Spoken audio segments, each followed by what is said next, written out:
Well, anyway, the governess, Margaret Wood Hassan, as we call her on the Dread at Large radio show, has decided that we're all safer when police chiefs can determine whether or not we violate the law by wearing a sweater, a coat, or otherwise having our gun in a place where it can't be seen.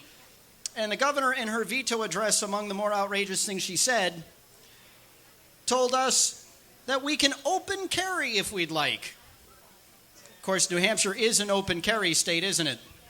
But how many of us think it makes a whole lot of sense for everybody to be walking down the street in today's day and age with a gun on your hip so that people who want to take away your Second Amendment right can engage in swatting, so they can call the police department in your local community and say you're threatening some toddler with a lollipop in her mouth to shoot him, or walk in the bank and cause trouble so they can break out the SWAT team and hopefully shoot you or be shot by you. No joke. There are articles written on this. It's being done. The left is teaching people how to take our rights away, and standing in their way, at least here in the state of New Hampshire, among others, is the Women's Defense League. And our good dear friend who's with us on the Dread at Large radio show every Monday morning at 8:20, Kimberly Morin.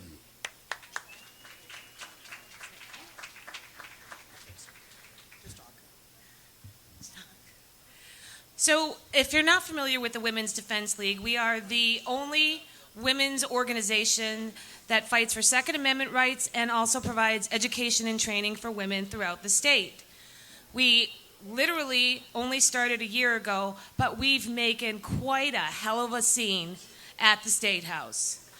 In case you're not familiar with SB 116, which is Senate Bill 116, Rich was just talking about a little, that has been passed in the Senate and the House, but of course our governor decided to veto it. Now, the problem is the pistol license law was put into place not for safety, because there's nothing safe about this law. It was put into place for discrimination and racism. And Governor Hassan had the opportunity to end almost 100 years of racism, discrimination, and gender bias. And what did she do? She decided to stick with Michael Bloomberg and his money and say, nope, not going to do it. And one of the reasons she decided to veto the law is that even though she knows there's discrimination, she thinks it's, oh, if you get discriminated against, you just go to court. You can just appeal that.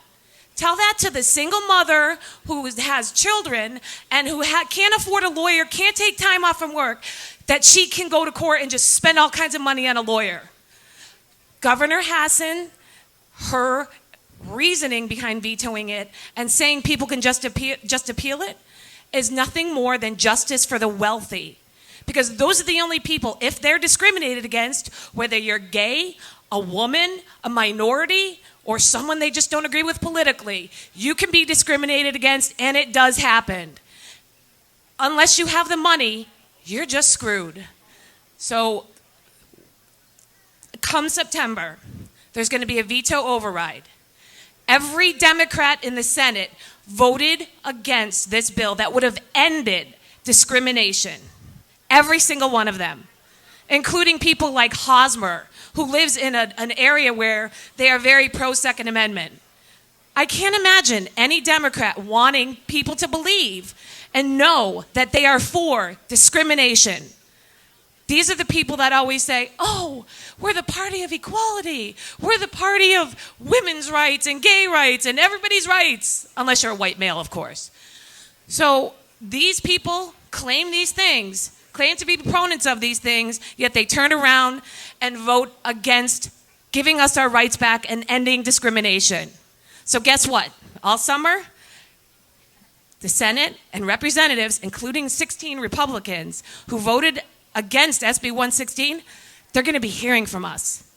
And they're going to be hearing from us and their constituents. And everyone's going to know they voted to continue 100 years of racism, discrimination, and gender bias. And they did it along with Governor Hassan. Because you know what? This is the live free or die state. This isn't the live free if you're suitable to the government state.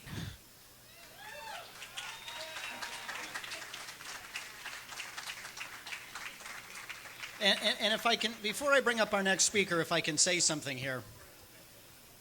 How many people think that what Kimberly was just talking about should fall solely on the backs of people who are gun rights advocates in this state to raise a fuss and push for that override. See, because if you're pro-life, you're probably pro-gun. If you're pro-taxpayer, you're probably pro-life and you're probably pro-gun. If you're pro-traditional marriage, you're probably pro-life and you're probably pro-taxpayer and you're probably pro-gun. And this is what I was trying to say earlier, folks. You know, as a radio talk show host, I hear from a lot of people who say to me, who send me their messages on Facebook and Twitter, who think that because they've put something on Facebook or Twitter, they don't need to contact their elected official, who say to me, I don't need to make the phone call because I agree with you and you're saying what I think. The problem is that unless they hear from all of us, it doesn't matter, because they can write off that one voice on the radio. They can ignore that handful of posts that they see on Facebook.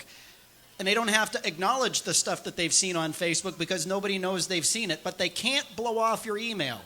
They can't blow off your letter. They can't blow off your phone call. And they sure as heck can't blow off your being there before your board of aldermen, before your school board, before your town council, before your board of selectmen, before your House committee or your Senate committee. They can't blow you off. As a friend of mine used to say, it's hard to remove the body. Show up. And so if you're a fiscal conservative, support Kimberly Morin. If you're pro-life, support Kimberly Morin. If you're pro-Constitution, support Kimberly Morin. And if you're pro-gun, support Kurt Wolper. You get the idea, right? Because they can't just hear from those of us who are isolated on an issue. You just can't rely on your people in the media, whether it's Granite Grok or Gerard at Large or Jack Kinney out there in the print world. They can't rely on you, on them. You can't rely on us just to carry the message by ourselves. We can be tuned out. We can be isolated. Doesn't matter how many people comment on the blog. It matters how many people call their elected representatives and demand action. If we don't all work together, we will sure all certainly hang separately.